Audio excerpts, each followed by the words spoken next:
The BIBA Conference 2025 brought together the insurance sector's top executives, and Insurance Business UK was on site to ask the industry's biggest questions. In this edition, we ask, what is the most difficult specialty insurance line to sell, and how can that be changed? Just speaking from experience, waste and recycling is particularly difficult, always has been. I think a lot of that comes from a lack of understanding of that particular market. And I think it needs a very specialist approach. So I think from a surveying risk management and surveying point of view, you need to be working with not just somebody with a clipboard who looks at it like any other difficult commercial risk, but somebody who's got extensive experience in that sector. So again, within Eventum Group, we have security risk management who work hand in hand and hand in glove with the broker and the MGA side of the business. So that some of those, I mean, the waste and recycling industry is $20 billion sterling in the UK. It's a huge opportunity, but those people really need that insight and that risk management to look at how can they look at things like fire suppression, storage. So yeah, certainly waste is one that I would have as an example. But then speaking to our guys on the broking side, I think some of your non-standard property as well. So a Lloyd's broker's role really is to go and find those markets, put those programs together. It's not about going to one market anymore and trying to get that risk done, but how can they layer a program and get the right terms and the right outcome for the client. So with my history in marine, my first thought goes towards marine cargo insurance. Some estimates say that as much as 60% of the ocean world cargo is currently uninsured, which I just find incredible, especially if you consider that our clients could have a loss, even if there's no physical loss or damage to their products, as happens in general average. So if you imagine if you had a container on board the Ever Given when it was stuck in the Suez Canal, you would have to contribute to that loss, even though there's no loss to your products.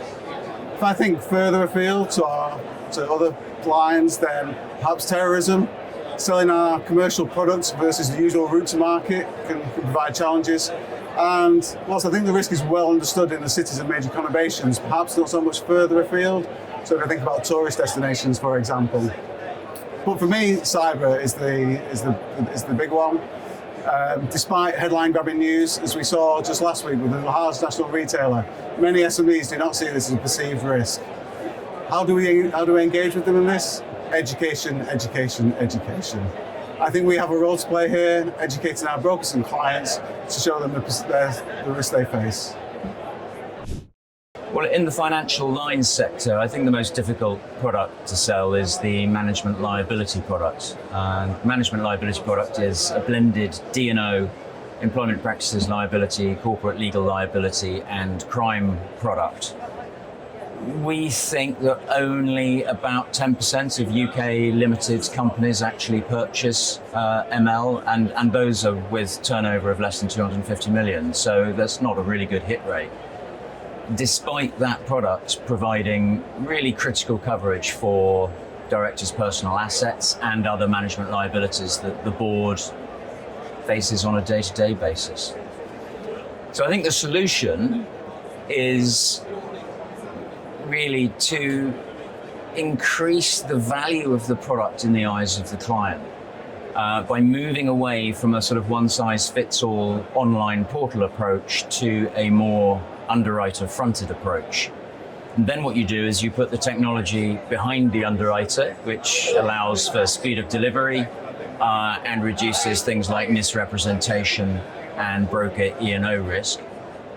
It basically ensures that underwriting is done on a case-by-case basis, so clients get proper breadth of coverage. That the brokers, who are often generalists in the regions, get help with the best way of selling that product to their clients. And then finally, if you add on some kind of something like a portfolio monitoring tool, you actually allow the broker to get closer to their clients by allowing them to talk directly to their clients about issues that may be affecting their policy on a day-to-day basis. Well, I work in engineering insurance. I would say engineering insurance is one of the most difficult specialty lines to sell. We're typically 11th on a list of 10 things for most brokers. So our challenge is to make sure that our covers are seen alongside the main core covers of, say, property. So our main cover, engineering breakdown, really important cover that often most brokers think they've got covered in their commercial combined or their property insurance, but actually engineering can add to those covers. Often people think they've got that covered within their maintenance agreement, But again, the cover can provide for major loss or major breakdown. So it's really just raising the whole profile, educating, and making sure our brokers and our customers are aware of the value of our specialist products. So the most difficult insurance to sell, in my view, of course, is niche products like ours, which are non-compulsory. It's about convincing companies to understand the need of something they don't have to buy, and that's all about training and education. It's really helping them get access to the market that they previously couldn't do, and again, it's something that we're really pushing to help with. We have the lowest minimum premiums in the market. We're the only UK regional product recall insurer, and that means we're creating that accessibility, especially to SMEs that really need the coverage. And so through that, we're really helping them understand, learn, especially the broking community, how the coverage works and how we can help.